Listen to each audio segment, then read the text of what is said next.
My name is Sarah.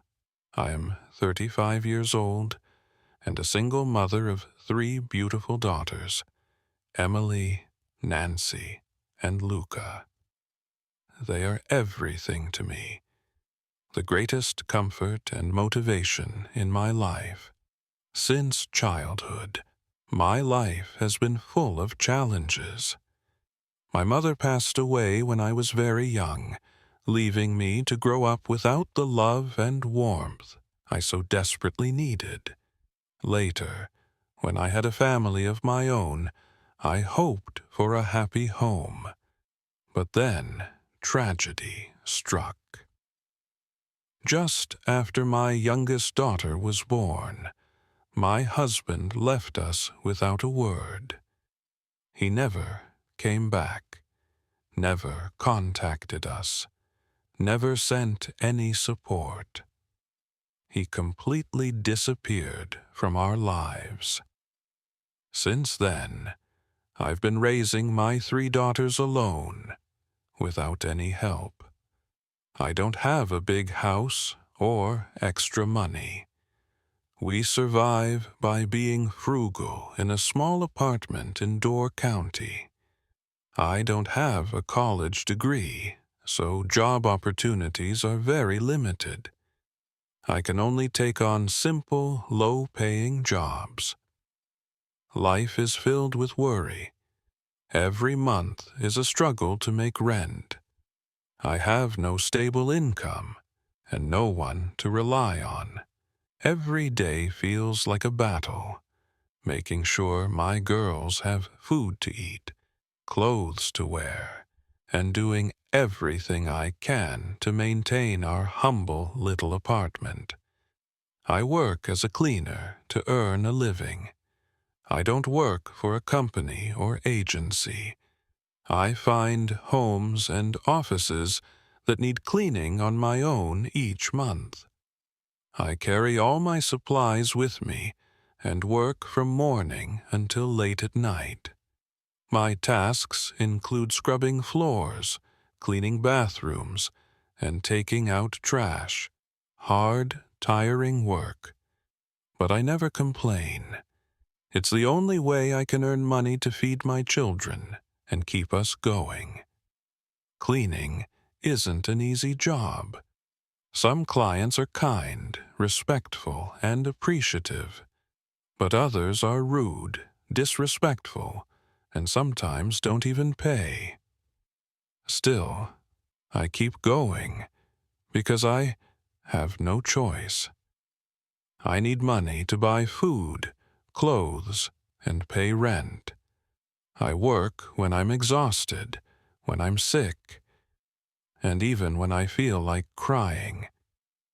There are nights when I watch my daughters sleep, and my heart aches.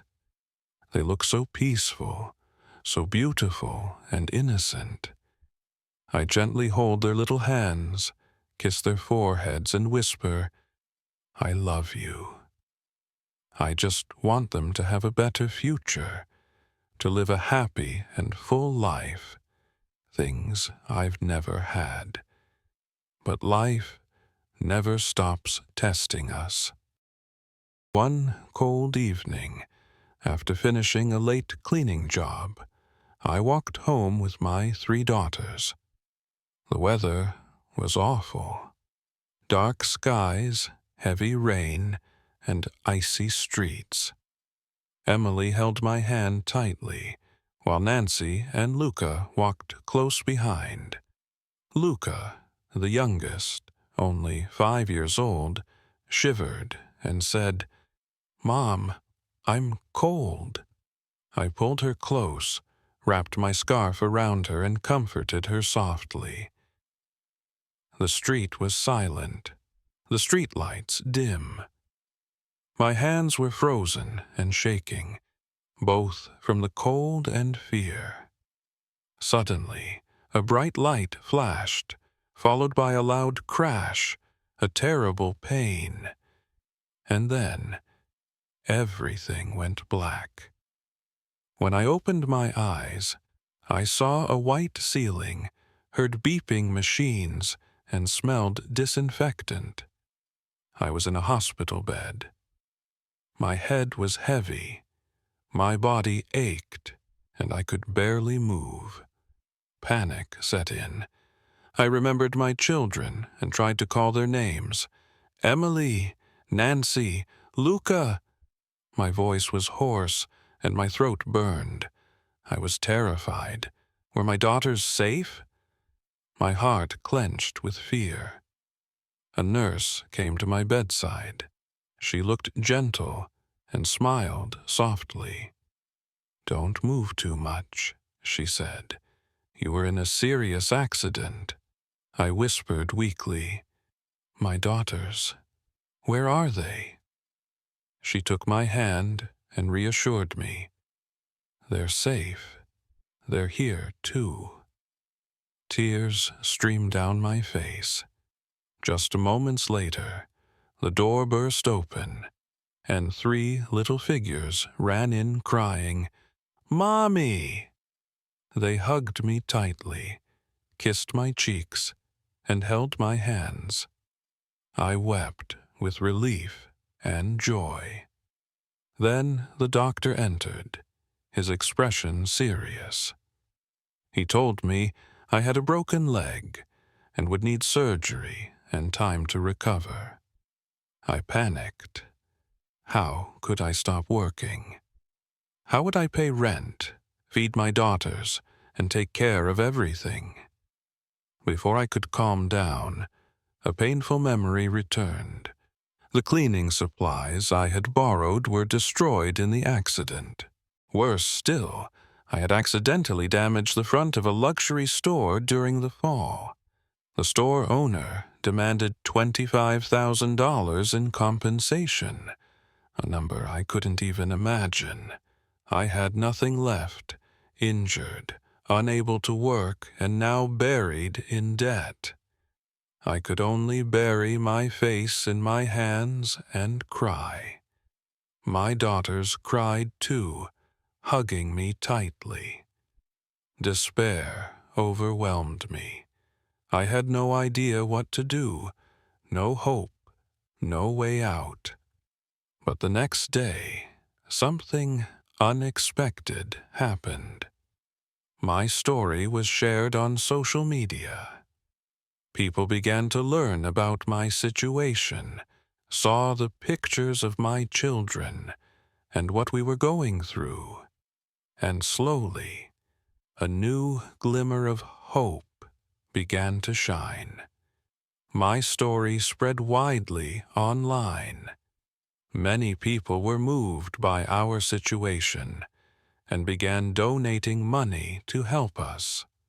One day, I received a phone call from an unknown man.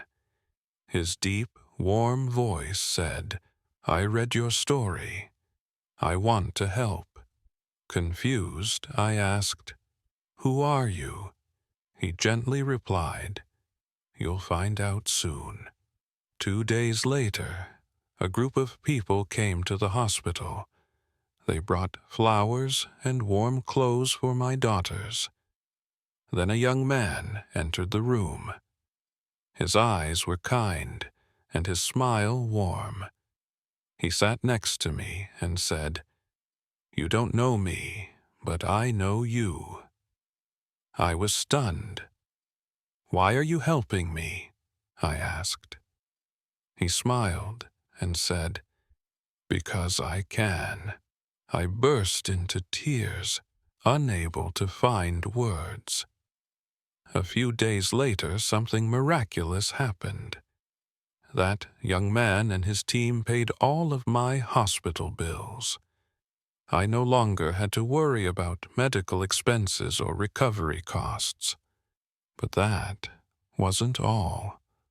One day, they took me and my daughters to a special place, a large, beautiful, and cozy house. "This home is for you and your children," they said. I was speechless. "For me?" I whispered. They nodded.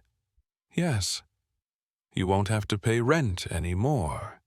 This is your home. I collapsed to my knees, crying uncontrollably with gratitude. My daughters cried too, hugging me tightly. I whispered, "We finally have a real home." My heart overflowed with joy. One day, that kind man asked me, "What's your biggest dream?" I wiped away my tears and replied, "I've always dreamed of opening a small bakery." He smiled and said, "Then let's make it happen."